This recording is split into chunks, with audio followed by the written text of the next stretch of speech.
নমস্কার বন্ধুরা, কেমন আছেন আপনারা সবাই? আশা করছি সবাই অনেক ভালো আছেন। আজকে আমি তৈরি করে দেখাবো দারুণ সহজ একটা বিস্কুটের রেসিপি।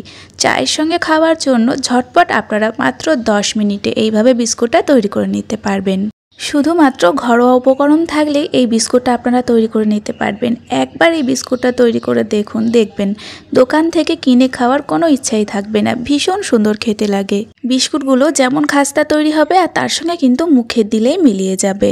একবার আপনারা এই বিস্কুটের রেসিপিটা বাড়িতে তৈরি করে দেখুন, নিজেই কিন্তু ভাবতে শুরু করবেন কেনই বা দোকান থেকে বিস্কুট আমরা কিনে খাই। এতটা সুন্দর বিস্কুট এইভাবে এতটা সহজে বাড়িতে তৈরি করা যায়। আশা করছি রেসিপিটা আপনাদের অনেক ভালো লাগবে। যদি রেসিপিটা ভালো লাগে তাহলে চ্যানেলটিকে সাবস্ক্রাইব করার জন্য অনুরোধ থাকলো। আসুন দেখে নিন আজকের রেসিপি। তো আজকের বিস্কুটটা তৈরি করার জন্য সবার প্রথমে কিন্তু একটা কাপের মাপ করে নিতে হবে। যে কোনো একটা কাপের মাপ অবশ্যই করে নেবেন। আমি একটা চায়ের কাপে করে মেপে প্রথমে 1 কাপ পরিমাণে তেল আর ঘি মিশিয়ে দিয়ে দিলাম। আপনারা শুধু তেলটাও দিতে পারেন বা শুধু ঘিটাও দিতে পারেন, আবার এইভাবেও নিয়ে নিতে পারেন, তবে 1 কাপ পরিমাণে দেবেন।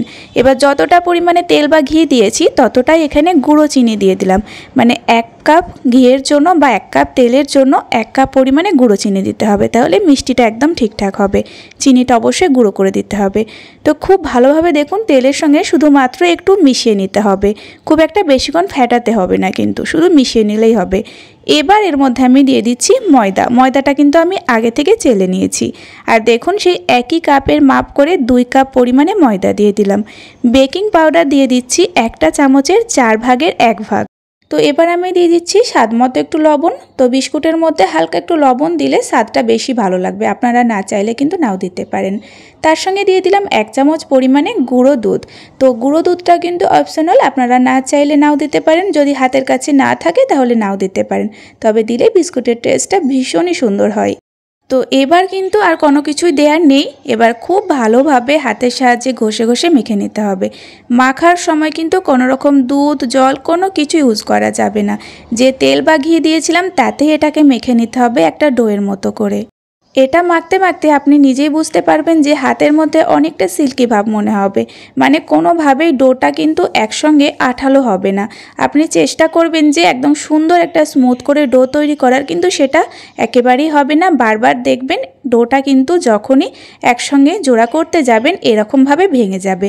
তো এটা স্বাভাবিক, এরকমভাবেই তৈরি হবে, যেহেতু এটা তেল বা ঘিয়ে মাখা হচ্ছে, কোনো রকম জল ইউজ করা হয়নি। তো দেখুন 1-2 মিনিট জাস্ট এটাকে আমি মেখে নিয়েছি।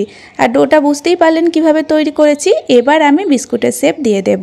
আর বিস্কুটটা তৈরি করার সময় প্রথমেই দেখলেন হাতের সাহায্যে খুব ভালোভাবে চেপে চেপে দিতে হবে।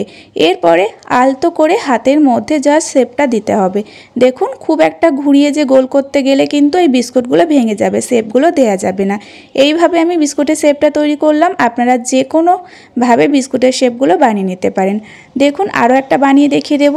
তো আবারও হাতের সাহায্যে চেপে নিলাম। তো এবার দেখতে পাচ্ছেন বিস্কুটটা কিভাবে ফেটে গেল। তো এইভাবে কিন্তু জোর করে হাতের সাহায্যে গোল করতে গেলে কিন্তু বিস্কুটগুলো ফেটে যাবে। মানে এইভাবে হাতের মধ্যে জাস্ট এটাকে চেপে নিতে হবে ভালোভাবে, আর হালকা করে এইভাবে শেপটা দিয়ে দিতে হবে। তাহলে বিস্কুটগুলো একদম স্মুথ তৈরি হবে, দেখতে ভীষণ সুন্দর লাগবে। তো দেখুন প্রত্যেকটা বিস্কুট আমি প্রথমে এইভাবে রেডি করে নিয়েছি। তো দেখুন 2 কাপ ময়দা থেকে কিন্তু বেশ কয়েকটা বিস্কুট তৈরি হয়ে গিয়েছে। তো সমস্ত বিস্কুটগুলো একদম রেডি। এবার আমি বিস্কুটগুলো বেক করার জন্য দেখুন একটা পাত্রকে রেডি করে নিয়েছি। আমি এখানে সাদা কাগজ দেওয়ার পরে ওপর থেকে খুব ভালোভাবে রিফাইন্ড অয়েল মাখিয়ে এইভাবে বাটার পেপারটা রেডি করেছি। আপনাদের বাড়িতে যদি বাটার পেপার থাকে সেভাবে আপনারা রেডি করে নেবেন। তো প্রথমে আমি প্লেটটার নিচে তেল দিয়েছি, তারপরে কাগজটা দেওয়ার পরে ওপরে তেল দিয়ে দিয়েছিলাম। আর এখন আমি প্রত্যেকটা বিস্কুট ওপর থেকে এইভাবে সাজিয়ে দিয়েছি। এবার বিস্কুটের ওপর আমি একটা ডিজাইন করে নিচ্ছি। তো এইভাবে দিলে বিস্কুটগুলো অনেক সুন্দর দেখতে লাগে। আপনারা না চাইলে নাও দিতে পারেন। তো দিলে খুবই সহজ এটা তৈরি করা, দেখতে বেশি সুন্দর লাগবে। তো দেখতেই পাচ্ছেন ডিজাইনটা তৈরি করা কতটা সহজ। যতটাই সহজ ততটা কিন্তু দেখতে অপূর্ব লাগছে বিস্কুটগুলো। সমস্ত বিস্কুটগুলো কিন্তু তৈরি। এবার আমি বিস্কুটগুলোকে বেক করে নেব। তার জন্য একটা কড়াইকে খুব ভালোভাবে গরম করে নিয়েছি, আর ওপর থেকে একটা সাদা কাগজ ঠিক হালকা করে বসিয়ে দিলাম। এরপরে একটা স্ট্যান্ড ওপর থেকে বসিয়ে দেব, আর কড়াইটা কিন্তু খুবই ভালোভাবে প্রথমে গরম করে নিতে হবে। এবার আমি বিস্কুটের থালাটা বসিয়ে দিচ্ছি, হালকাভাবে বসিয়ে দিতে হবে।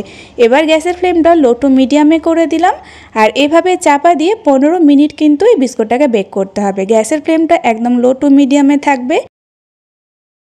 তো লো টু মিডিয়াম ফ্লেমে দেখুন আমি প্রায় 15 মিনিট বিস্কুটগুলোকে বেক করার পরে আপনাদের আমি দেখিয়ে দেব। তো দেখুন বিস্কুটগুলো আগে আপনারা যেমনটা দেখেছিলেন সেরকম কিন্তু নেই, অনেকটা বিস্কুটগুলো ফুলে গিয়েছে আর নিচ থেকেও কিন্তু ভীষণ সুন্দর একটা কালার এসেছে। এই বিস্কুটগুলো গরম অবস্থাতে একদমই কিন্তু নামাতে যাবেন না, খুব ভালোভাবে ঠান্ডা করে নিতে হবে। গরম অবস্থায় বিস্কুটগুলো ভীষণ নরম থাকে, যতটা ঠান্ডা হবে ততটাই কিন্তু বিস্কুটগুলো খাস্তা তৈরি হবে। তো ঠান্ডা করে নেওয়ার পরে আপনাদের এখন আমি দেখুন খুব সহজে তুলে দেখিয়ে দিচ্ছি। ঠান্ডা হলে বিস্কুটগুলো খুব সুন্দরভাবে উঠে আসবে। আর দেখতে পাচ্ছেন বিস্কুটের পেছন সাইডটা কতটা সুন্দর তৈরি হয়েছে।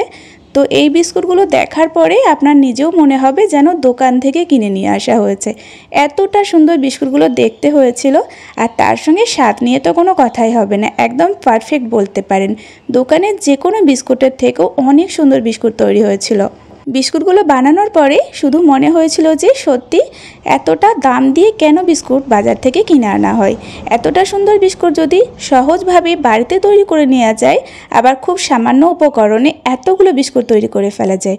আপনারা দেখলেন বিস্কুটটা কতটা খাস্তা হয়েছে, আর ঠান্ডা যত হবে ততটাই কিন্তু বিস্কুটের খাস্তা ভাবটা বেশি হবে। তো বন্ধুরা, আজকে আমি যেভাবে বিস্কুটটা তৈরি করলাম আপনারা প্রত্যেকটা উপকরণ সঠিকভাবে দিয়ে একবার তৈরি করুন। কথা দিচ্ছি একবার বিস্কুটগুলো বানানোর পরে আপনার দ্বিতীয়বার বানাতে ইচ্ছে হবে, আর দোকান থেকে কিন্তু কিনে খেতে একদমই ইচ্ছে করবে না। তো বন্ধুরা, আমার মনে হয় এর থেকে সহজ বিস্কুটের রেসিপি কিন্তু আর হয় না। অবশ্যই বাড়িতে ট্রাই করুন, আশা করছি পারফেক্ট তৈরি করতে পারবেন। আর যদি রেসিপিটা ভালো লাগে তাহলে একটা লাইক দিয়ে যাবেন, আর তার সঙ্গে একটা কমেন্ট করে আমার চ্যানেলটিকে সাবস্ক্রাইব করে রাখবেন। আবারও ফিরে আসবে এরকম কোনো সহজ রেসিপি নিয়ে। ততক্ষণে আপনারা সকলেই ভালো থাকবেন এবং সাবধানে থাকবেন।